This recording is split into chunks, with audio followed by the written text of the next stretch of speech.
Est-ce qu'il y en a qui m'ont vu sur Netflix? Dans The Circle, à part ma maman. Voilà. Ah, toujours... Parce que je fais plus mince, en vrai. C'est pas vrai du tout. Faut savoir que la fois où on m'a appelé pour participer à cette émission, moi j'ai pas passé de casting, on m'a appelé directement. Dire c'est ouf. On m'appelle, le bonjour monsieur Rugy. J'ai dit oui. Bonjour, c'est Salomé de Netflix. J'ai dit oh putain, je vais faire Casa des Papel. Je crois vraiment. Ils m'ont dit non, Rugy, pas du tout. On cherche quelqu'un de normal avec de l'autodérision. J'ai dit ok, vous cherchez quelqu'un de moche en fait. Je suis là.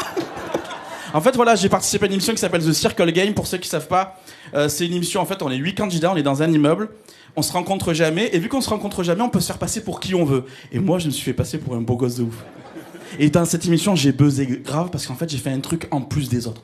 J'ai fait un truc que les autres, ils n'ont pas fait. En fait, moi, j'ai fait que manger dedans.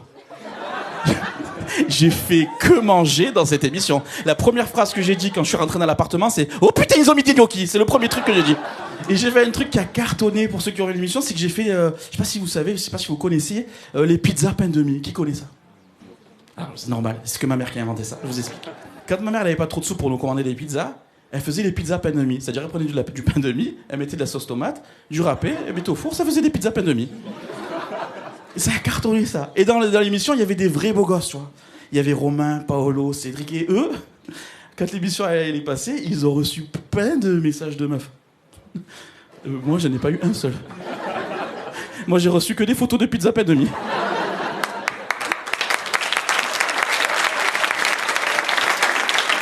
D'ailleurs, je sais pas si vous savez, en parlant de beaux gosses et tout, une vraie info, parce que j'aime bien dire des trucs intelligents. Aux États-Unis, ils ont ouvert un bar interdit aux moches. Je te jure, c'est vrai. Alors du coup, je me suis posé la question. Est-ce que je rentre? Ok, merci, c'était une question. Hein. Oh putain, la peine que vous m'avez fait, vous m'avez tué. Quand je fais ça, quand j'ai de la peine. C'est un de mes talents. J'en ai beaucoup, mais lui, c'est... Ça va? Hey. Alors.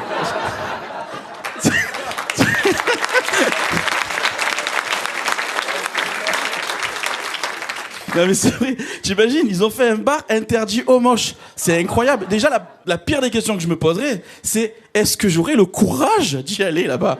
Vas-y, faut du courage. T'imagines, j'y vais, je me présente devant le videur, et le videur, il me fait... Eh non! Parce que moi, dans ma tête, je rentre. Moi, dans ma tête, je suis beau. Non mais c'est vrai qu'on se voit toujours mieux que ce qu'on est. Tu vois, moi, dans ma tête, je suis beau. Moi, dans ma tête, je suis grand. Moi, dans ma tête, ce t-shirt, c'est du S. Ah, c'est du double XL. Je sais que les rigatoni, elles sont plus grosses là que là. C'est des cannelloni ici. Je le sais. Dans ma tête, je suis un bagarreur aussi, tu vois. Oh, oula. Il y a un truc qui a craqué. Je dis ça parce qu'en fait, moi, je suis de Marseille. J'ai grandi à Marseille. Et c'est vrai qu'à Marseille, les gens, ils ont la réputation d'avoir le sang chaud. Et la fois, j'ai vu deux mecs, ils étaient en train de s'embrouiller. Ils étaient front contre front. Le mec lui dit, ok, tu as un problème? Si tu as un problème, on va là-bas et je te démonte. Pourquoi tu veux aller là-bas? Démonte-le là, il est là. Ça, c'est très marseillais, ça. Le mec, tout ce qu'il voulait lui faire à lui pendant la bagarre, il le disait pas à lui. Il le disait à ses collègues. Il était là, ok, tu as un problème? Oh, les gars, sur la vie de ma mère, je vais lui en mettre une. Ben, dis-lui à lui. Et les deux, ce sont déjà un truc qu'on a tous entendu dans une bagarre, tous, même à Bruxelles. C'est le fameux « Oh, tu sais qui je suis, moi ?» Les deux, ils étaient là « Oh, tu sais qui je suis, moi ?» Et moi, tu sais qui je suis, moi ?» Et moi, tu sais qui je suis, moi ?» J'ai dit « Non, les gars, présentez-vous, qu'on n'en parle plus, c'est bon. » J'ai un collègue, depuis qu'on est tout petit, c'était le grand du quartier.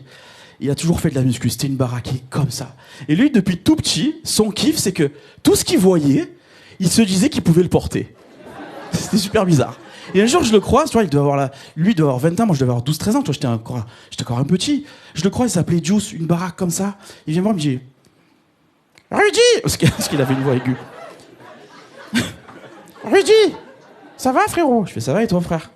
Il me dit « Rudy, il pèse combien, maintenant, ton père ?» J'ai dit « Bah, mon père, il fait 120 kilos. » Il me dit « Ton père, je le soulève comme ça. » Je dis, mais pourquoi faire?